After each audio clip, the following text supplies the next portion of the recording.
This is VOA News. I'm Laurel Bowman. 7 people, including a small child, have been killed in a Russian strike on the northern Ukrainian city of Chernihiv.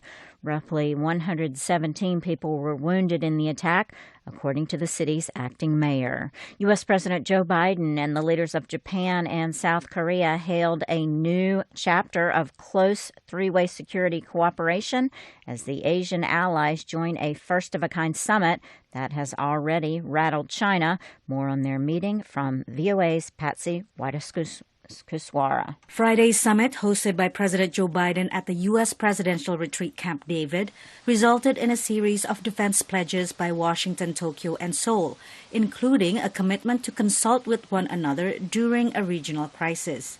That means we'll have a hotline to share information and coordinate our responses whenever there is a crisis in the region or affecting any one of our countries. Patsy Widakuswara, VOA News.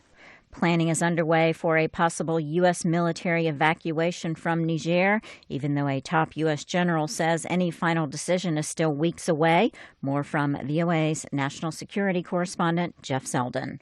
More than 3 weeks after a military junta deposed Niger's president, signs the U.S. military is contemplating a future without a footprint in the key West African nation. The commander of U.S. Air Forces Europe and U.S. Air Forces Africa told reporters Friday his teams are planning for a potential evacuation of some 1,000 troops from 2 air bases, one in the capital of Niamey and a second $110 million U.S.-built base in Agadez, both key to U.S. counterterrorism efforts. General James Hecker called the planning, including for a scenario where U.S. forces have to leave under duress, prudent. But he said no decision's been made, and, quote, right now, we're not going anywhere. Jeff Zeldin, VOA News, Washington. Russia's defense ministry said on Saturday that a Ukrainian drone targeted a military airfield northwest of Moscow. The ministry said nobody was hurt. Drone airstrikes deep inside Russia have increased in recent months.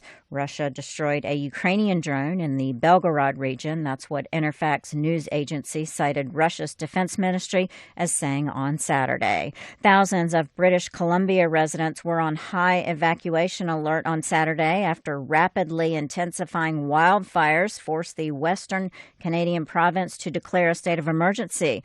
The Pacific province has seen strong winds and dry lightning in the past 36 hours due to a cold mass of air interacting with hot air built up in the summer that intensified existing forest fires in the province and ignited new ones. FIFA chief Gianni Infantino says that the 2023 Women's World Cup has generated more than $570 million in revenue and enabled soccer's global governing body to break even.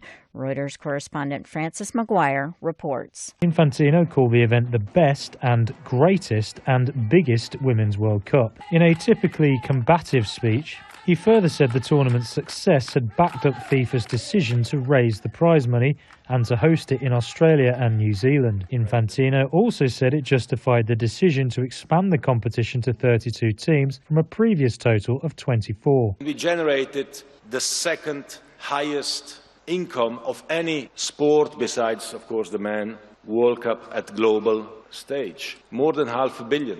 The $152 million prize purse being shared by the women at the event is still far short of the $440 million for the Men's World Cup last year. England play Spain in the final in Sydney on Sunday to close the tournament.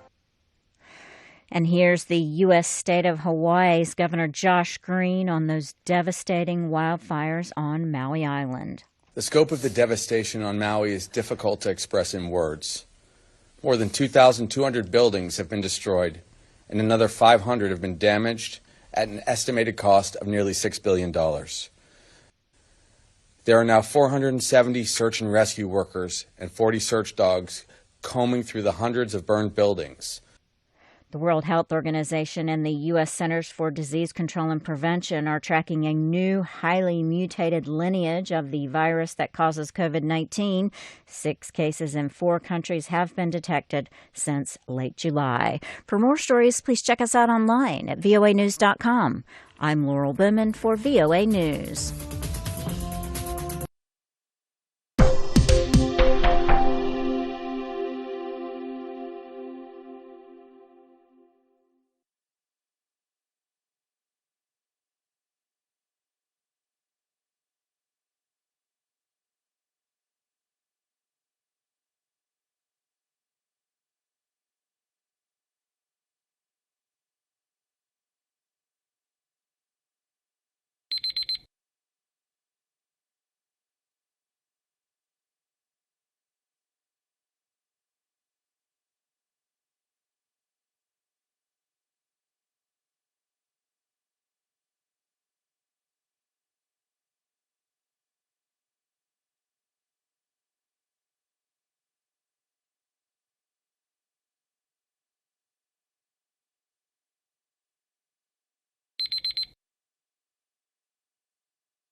Thank you for watching.